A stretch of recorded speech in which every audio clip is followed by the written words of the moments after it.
rääkimas. Kusjuures see, mis Taavi sa just mainisid, see hommik või enne, mis me tegime, see patukahetsuspalve, seal oli üks väga hea sõnapaar, mis väga hästi haakub tegelikult sellega, millest ma räägin täna. Ma mõtlesin just, kuidas seda teemat nimetada. Algul mõtlesin, see on nagu tolereerimine, mis räägib käitumise tolereerimisest. Aga tegelikult hea viis seda kokku võtta on tegemata jätmised.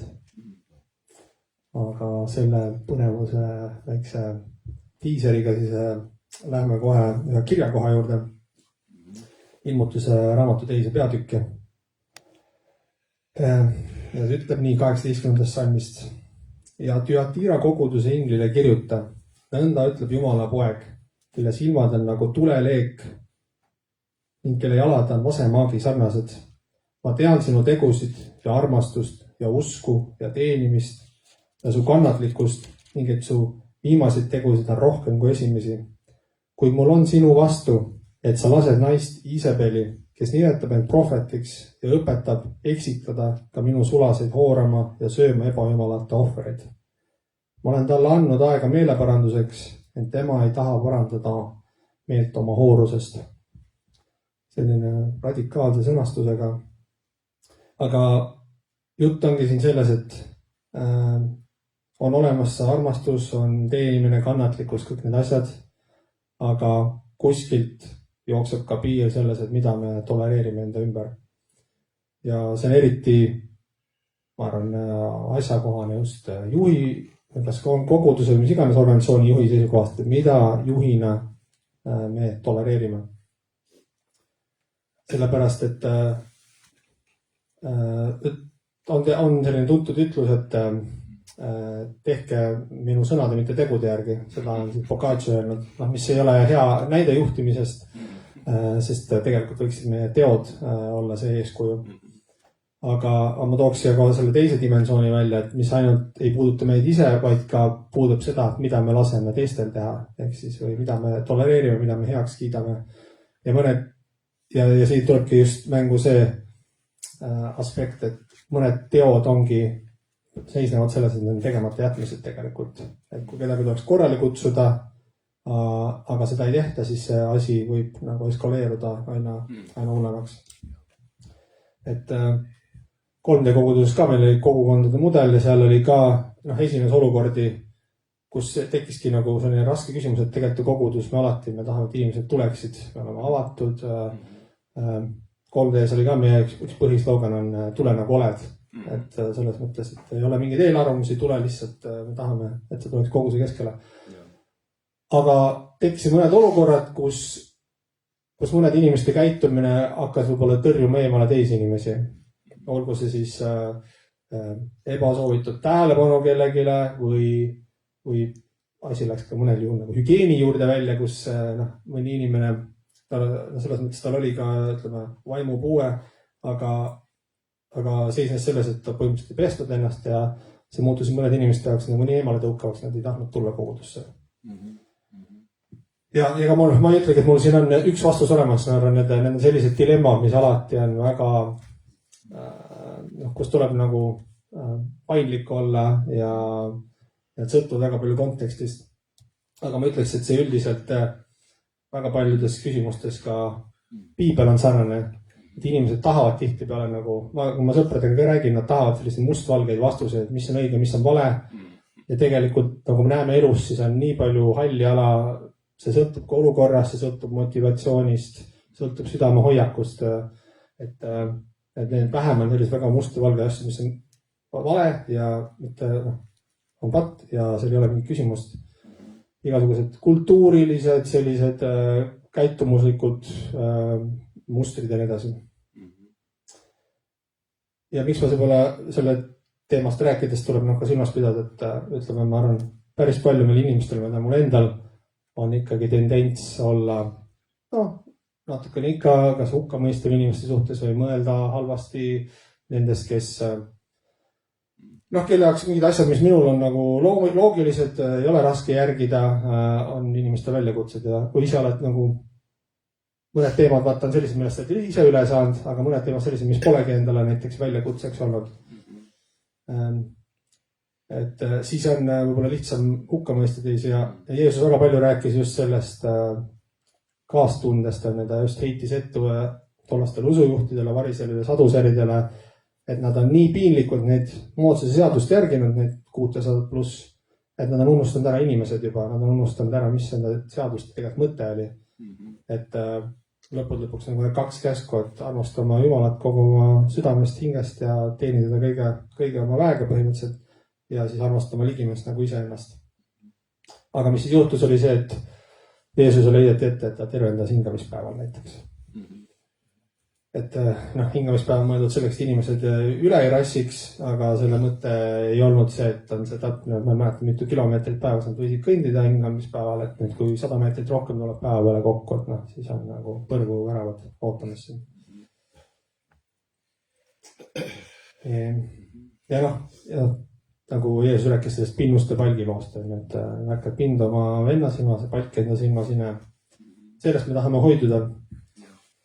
Aga ka Jeesus tegi radikaalsemaid asju, rahavahetajate lauad leida templis pahupidi, süüdistas enda isa röövi koppaks muutunud. Ehk siis jällegi Jeesus ei olnud ainult selline malbe hipi, kes käis inimestele armastusest rääkimas, vaid et ta võis olla väga teravalt salvata ka. Nii et jah, täna ma tahtsin just rääkida sellest tolerantsi või siis tegemata jätmisest juhtimise nurga alt.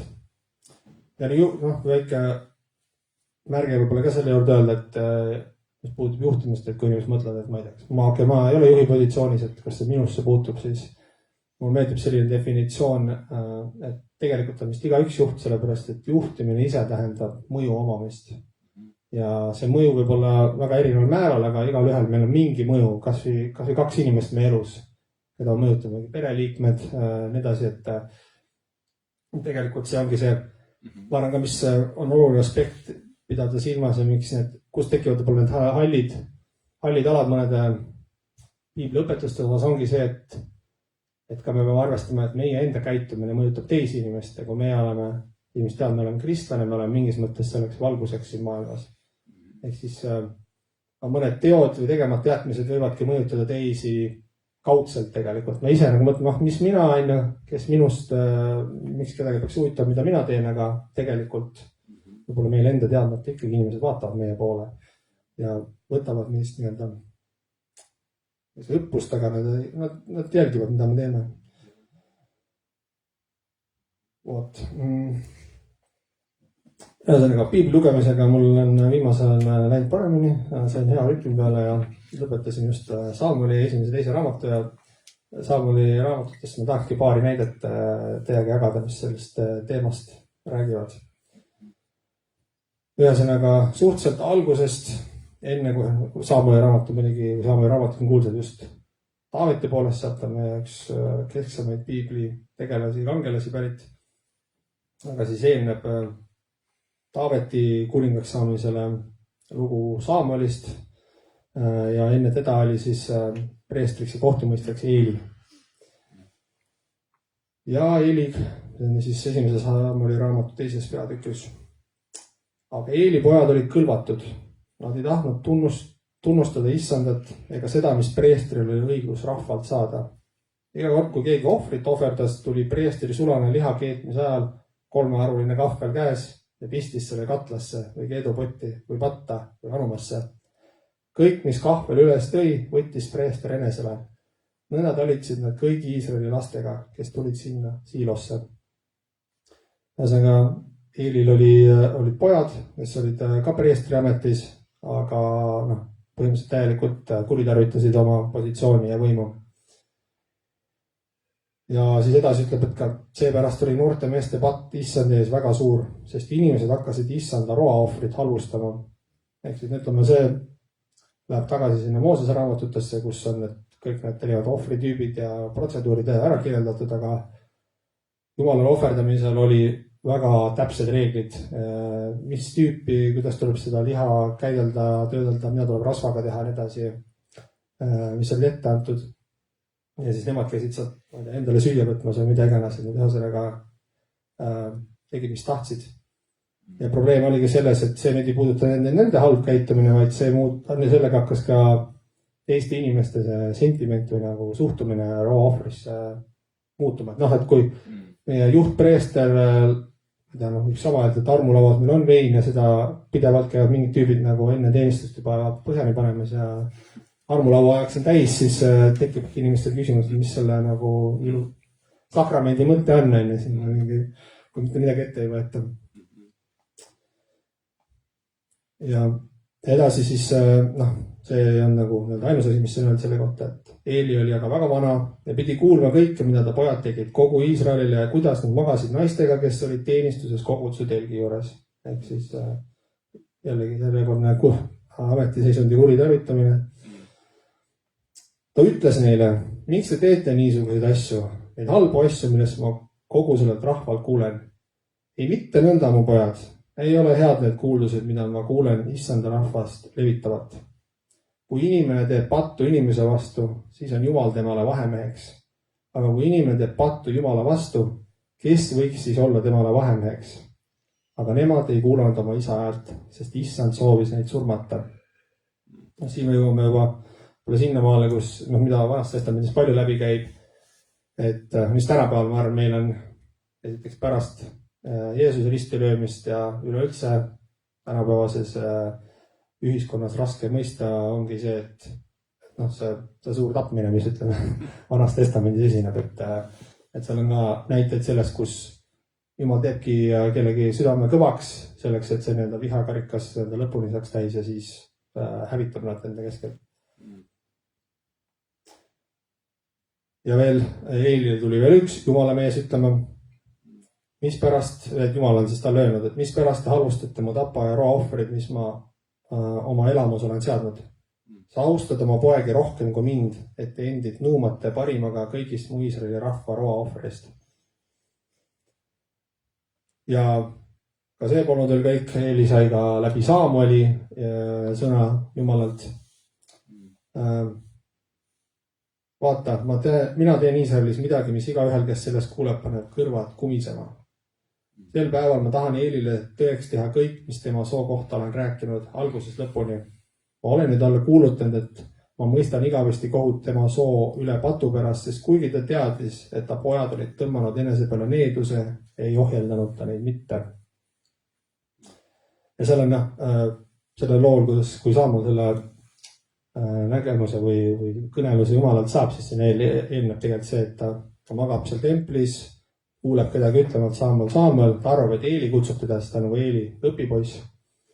Ja siis, kui 3 korda niimoodi käinud, siis Eeli saab aru, et okei, Jumal tahab sulle midagi öelda. Ehk siis jällegi, et Eeli on täielikult nagu Jumalast eraldunud, ta teadis, et tal oli mingi mõistmine. Ja pärast, kui Saamul oli selle unejärgmine öösel ära näinud, siis Eeli juba küsis talt järgmine päev, et mis sulle räägiti ja ära nagu varja seda minu eest, et mis iganes see on. Ja siis Saamul jutustas temale kõik ega salanud tema ees midagi ja Eeli ütles, tema on issand, tehku tema, mis ta silmis hea on. Ehk siis see näeb natuke sellise käega löömise moodi juba välja, et ta on selles mõttes nagu alla andnud, et ta oma poegi ei kavatse ohjeldada ja ei saa ohjeldada. Nii et Eeli selles olukorras oligi see, et ta tolereeris oma poegade pattu ja halbu käitumist. Ja seal paari põlvkonna jooksul viiakse taga täide need Jumala lubadused ja tõotused, kus ta siis kõrveldab tema suguvõsaselt preestri ametist täielikult. Ja ütleme, mis oleks see vastus olnud? Ütleme, Moosese seadus oli palju reegleid selle kohta, kuidas patust inimestega ringi käia, sealhulgas küüdega surnuks visata ja nii edasi. Et jällegi me räägime sellisest ajastust, kus ütleme, surm oli väga palju rohkem levinud või ka levinud karistusvorm. Näiteks, kui me võtame teisest Moosese raamatust selle loo kuldvasikast, et kui Mooses on seal Siinai mäel, siis 40 päeva, 40 ööd ära, siis rahvas hakkas Aaronilt nõudma, et me tahame juba kedagi teenida, see Jumal on meil ära kadunud Moosesega ja siis nad tegid kuldvasika. Ja pärast siis, kui Mooses on seal mäel, siis Jumal ütleb, kuule, täitsa käest ära lendanud, nii et suurt pattu teinud, mine vaata, mis seal toimub. ja noh, loomulikult tema lõhkus ära selle kuldvasika, aga sellele järgnes see, et liviidid tapsid ka 3000 meest ära. Ühesõnaga, et seal see kurjuse kõrvaldamine enda keskelt oli nagu väga sõna otseses mõttes tollal. Nii et mis selle nagu õppetund on see, et me peame endale aru andma, et me väga paljudes olukordades vastutame rohkem, aga kui enda eest, et me vastutame selle. Meil ongi see vastutus ka Jumala suvastena, et me vastutame enda ümber olevate inimeste eest ja need, kes ei tunne tegelikult Jumalat. Ja ka teiste loomulikult koguduse kaaslaste ees, et olla üksteisele eeskujuks ja juhtida üksteist. Sest näiteks, kes lapsevanemad on, võib-olla mõistavad, et näiteks mul on 1-aastane poeg, et kui ta võtab sahtlist noa ja jookseb sellega ringi ja ühel hetkel pussitab kedagi ennast ja teist, siis keegi ei süüdista teda, vaid süüdistab mind, et ma lasin selle olukorral juhtuda. Et mul on see vastutus vältida seda olukorda. Kahjuks tihtipeale on ka nii, et on asju, mida ei suuda mõelda selle peale, et mis võiks ohtlikuks kellelegi saada. Aga eks ta kogemusega tuleb, et hakkad juba ette nägema mingeid potentsiaalseid ohustsenaariumeid.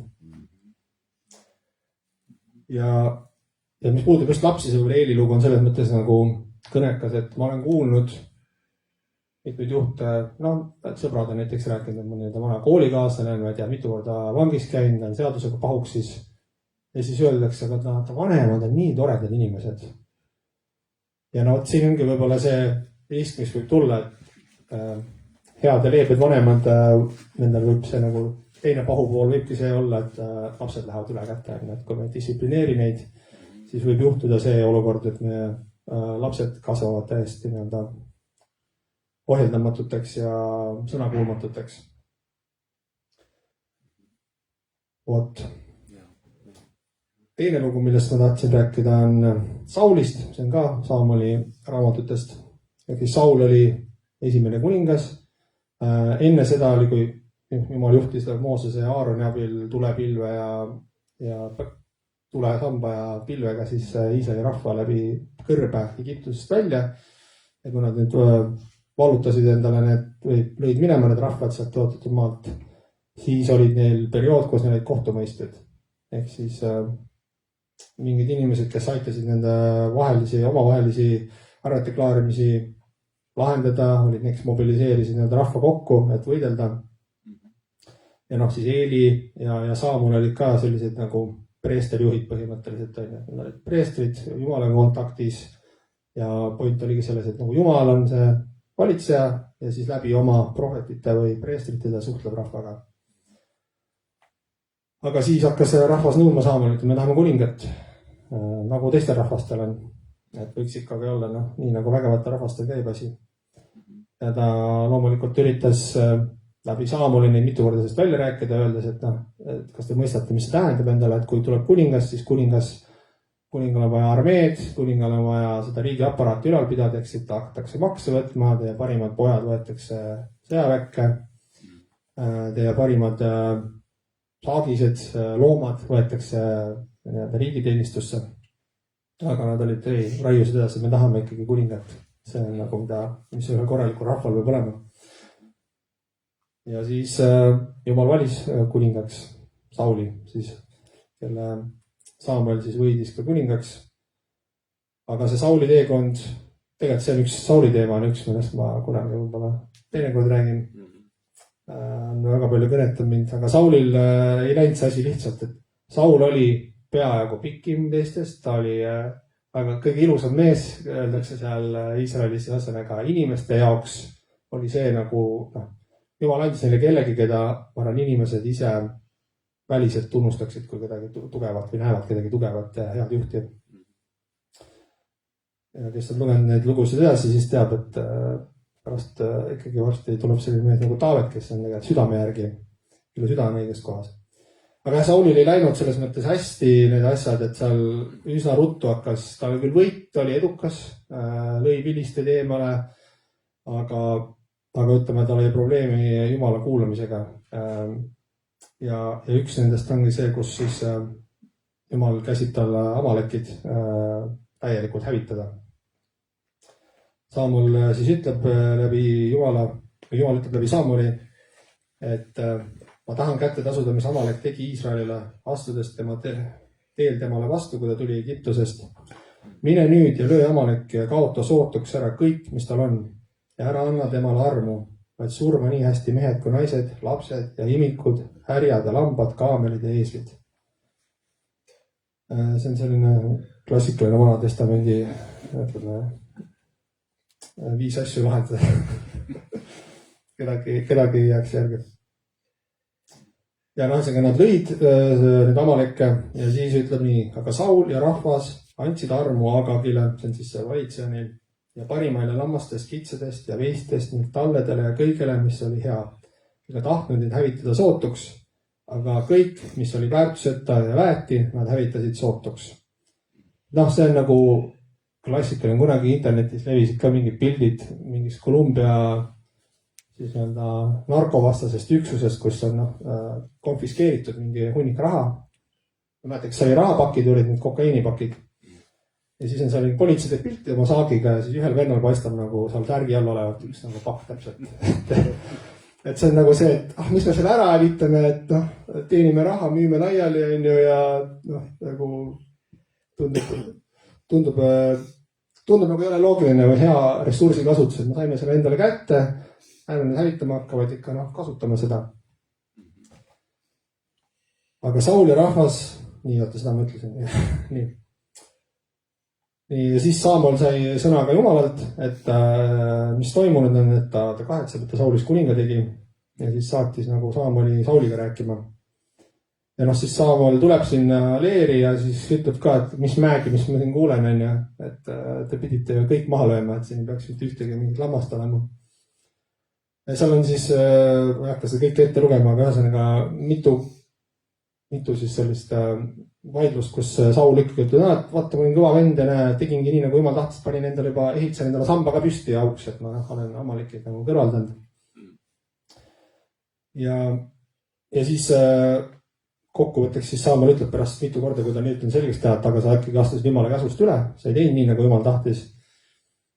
Ta ütleb ka talle niimoodi, et eks ole nõnda, et kuigi sa oled iseenese silmis pisike, oled sa ometi Iisraeli suguharudele peaks, sest Issand võidis sind Iisraeli kuningaks.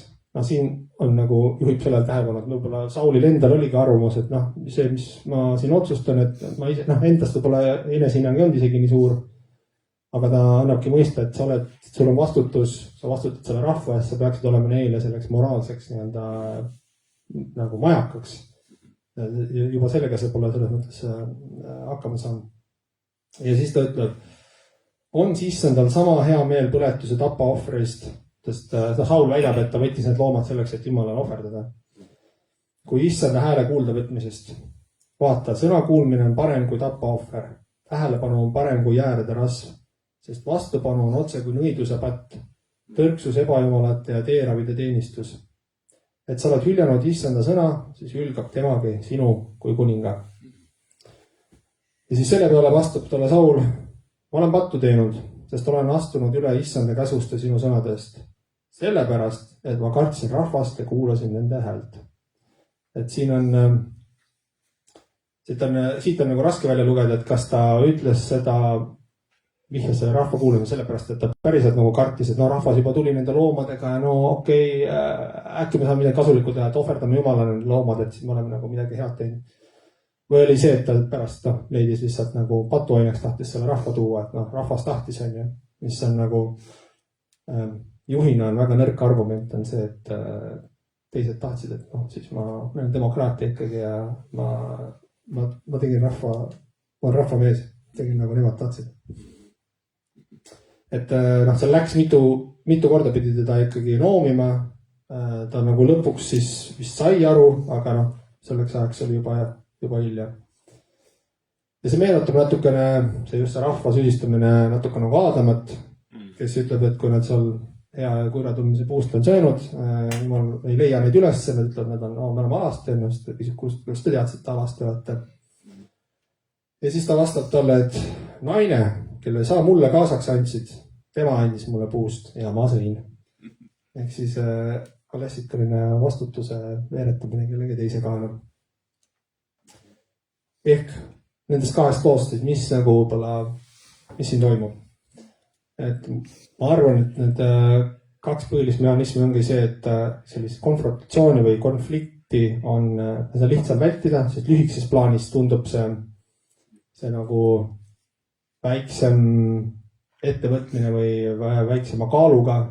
Aga probleem ongi selles, et pikas plaanis need samm-sammult see inimeste moraal, suhtumine, kui inimesed näevad, et ahah, et okei, mingite üleastumistega ei võeta midagi ette. Need, kes, ma ei tea, on korrupeerunud, võtavad altkäemaksu, nendega ei tehta midagi, tundub, et hoopis neil läheb paremini. Nendes ettevõtetes, kus ma olen töötanud ka, siis meil on nii mõneski nagu räägitud sellist juttu, et me ikkagi vaimset tervist nagu väärtustame, puhake korralikult, võtke aega oma pere jaoks, aga siis kui on, ma ei tea, jõulupidu, siis kiitus saavad need tüübid, kes nädalavahetuselt ikka kõvasti tööd teevad ja nädalavahetusel käivad koha peal ja nii edasi. Et siis tundub veits nagu väärtuskonflikt selles osas. Et jah, see konflikti vältimise soov on jällegi, see on kõik variant selles mõttes, et olukordi, kus iga asjad, ma tean ise, et kui ma koolis käisin, näiteks kooli ajal, ma olin väga, selge sõna, tulihingeline. Ma olin temperamentne.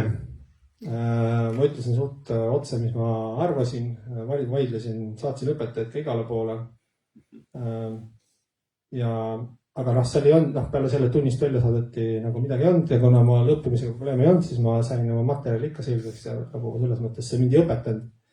Aga kus ma esimest korda sain nagu selles mõttes vahtimist ülekantud tähenduses oma tegude eest oli see, kui ma olin ajateenistuses ja sõjaväes ei tolereerita sellist ülematele vastu hakkamist ja hokkumist. Ja siis ma istusin väga palju nädalavahetused sees toimkonnas. Ja siis oli Eglit, tollal mu tüdruksõber väga kurb, et pole mitu kuud näinud ja juba teisipäev ma tean, et reedel ma välja ei saa, sest on juba mingi jama olnud. Ja siis hakkabki see värk, et mul tegelikult oli kaitseväkke minnes väga suur, mind huvitas see militaarteema. Aga tagantjärgi ma saangi aru, et ega mulle väga palju lisavasutust ei antud, sest mis mulje sa jätad teistele, kui sa annad kellelegi lisavastutuse või ülendad kedagi, kes haugub vastu, ei allu korralikult. Et tekitab sellist halba vaibi seal seltskonnas. Nii et, ja mis puudutab sellist võib-olla moraali muutumist, et kui me tolereerime näiteks mingisugust vale käitumist, mulle meeldib Hemingway üks ütlus, ta see küll on pankroti kohta, aga ütleb, et pankrot juhtub üle aeglaselt ja järsku ühe korraga, ma ei mäleta, mis inglise keeles on, all of a sudden, et kõik rahulikult läheb ja siis ühel hetkel kõik kukub kokku. Sellega ma arvan moraaliga samamoodi, et see kõige hullem ongi see, et tihtipeale muutused mõtlemises toimuvad aeglaselt. Ja siis harjutakse ära, kogu aeg harjud ära, see on nagu see konnakeetmise värk on ju, et vaikselt soeneb ei pane tähelegi ja siis ühel hetkel mõtleme, et kuidas me sellisesse organisatsiooni, kuidas me sellisesse kogudusse sattusime või mis juhtus. Ja siis sellega tegeleda on veel raskem, mida kaugemal on seal läinud. Et ega mul lihtsaid vastuseid ei ole, pigem on mõtteainet. Üks piibli apologeet Kanadast Wesley Huff on ka hästi öelnud, et kui ta küsitakse piibli kohta, et miks seal seda ei seletata või miks see nii lahtine on, siis ta ütlebki, et piibel ei räägi seda, mida me tahame, vaid seda, mida me peame kuulma. Ja tihtipeale me ei pruugi mõista seda, kuidas see tegelikult meid nagu mõjutab. Et ma olen ka nagu aru saanud, et piibli uurijad on rääkinud seda, et vanasti ka vanas Iisraeli riigis selle Toora mõte oligi see, et ta ei ole nagu nii täielikult sõna-sõnad lahti kirjutatud kõik eluks vajalikud asjad täpselt, mida sa pead tegema, vaid need ongi nii palju lahtised, et see nagu tekitaks inimeste vahel diskussiooni ja arutelu, mõtleksid huvitav, miks niimoodi, siin oli see okei, selles olukorras ei ole. Et see panekski meid nagu mõtlema, filosofeerima selles mõttes selle üle, et mis on siis õige viis käituda. Aga mida praktiliselt teha selles olukorras? Et igal ühel tasub vaadata enda ümber, hinnata, kas meie ümber on ka mingid sellised käitumismustrid, mida me oleme näinud, kas me ise oleme jätnud midagi tegemata äkki. kas me saaksime teha mingisugune olukorras ise midagi, rääkida, öelda, et ma ei tea, kui näeme, et kolleegi käitumist näiteks tolereeritakse, mis ei ole okei. Kas mu enda sõnad ja teod on muidugi ja viljad kooskõlas sellega, millest kas need on omavahel kooskõlas. Ja ma arvan, et ei tasu unustada sellist asja ka nagu noomimine aeg-ajalt. Ja see peaks ikkagi olema siis, nagu Jeesus ütles, Matteuse evangeeliumis on ka hästi antud juhis meile 18. peatükis. Aga kui su vend peaks patustama, siis mine, noomi teda 4 silma all. Kui ta sind kuulab, siis oled sa oma venna tagasi võitnud. Kui ta sind aga ei kuula, siis võta enesega veel 1 või 2, sest 2 või 3 tunnistaja suu läbi on kindel iga asi. Aga kui ta neile on ka sõnakuulmatu, siis ütle kogudusele. Aga kui ta isegi koguduse sõna ei kuula, siis olgu ta sulle nagu pagan ja tõlner. Ehk siis, kui me noomime, teha seda armastuses, teha seda esialgu inimesega tõesti nagu näost näkku rääkida oma ette, mitte teiste ees öelda, et ma tean, endal on ka seda vahepeal nagu tahtmist on ju kedagi paika panna teiste ees. Aga siis ma mõtlen, et okei, kui ma sellest inimest tõeliselt hoolin näiteks nagu oma lihasel vennal, et kas ma läheksin kõigi ees seda niimoodi ütlema või ma räägiksin aga oma ette läbi selle. Et mul on oma vennaga tegelikult on selles mõttes nagu sellised hea harjumus tekkinud, et kui ma olen mingi seltskonnas ja tundub näiteks, ma hakkan rääkima mingit lugu, mis ta teab, et on väga piinlik ja ta ei tahaks, et ma seda räägin, siis ma saan pilgust aru nagu, et lõpetavad ja me ei pea nagu rohkem midagi tegema, et selles mõttes selline ausus vaata inimeste vahel on hea. Vot, sellest tahtsingi teile täna rääkida. Nii et ikka armastuses, ikka hoolimises, aga ärme unusta, et ka meie tegemata jätmistel on samamoodi või mõju olla. Mis ma tahtsin võib-olla kokku võtta. Nii et võib-olla lõpetame veel palvega ka. Kallis Jumal, tänan sind selle sõna eest, Jumal. Palun anna meile hoidu, anna meile tarkust ja seda tunnetust ja seda eristamise võimet, et mis on hea, mis on halb, mida me peaksime tolereerima, kus me peaksime kannatlikumad olema ja kus me peaksime mingi joone tõmbama, ütlema, mis ei ole õige enam. Jumal, et me ikka teeksime seda kõike armastuses, me noomiksime üksteist armastuses, me näitaksime üksteise vastu seda hoolimist armastust. Ja et me tunnetaksime seda, anna meile ka arusaamist sellest, et mis mõju meil tegelikult teiste ümber on. Me võib-olla ise endast ei pruugi suurt enesehinnangut olla, me arvata, kes ikka meid vaatab ja kuulab, aga Jumal, anna seda tunnetust, et me oleksime julged ja me arvestaksime sellega, Jumal, et meie sõnadel, tegudel on kaalud ja ka tegemata jätmistel. Jumal, hoia meie kogudust, Jumal, anna meile tarkust, hoia meid valeõpetuste eest, Jumal, et me ei kalduks sinna, Jumal, et me näeksime ja tunnetaksime selle õigel hetkel ära. Palun seda, Jumal, Jeesuse nimel. Aamen.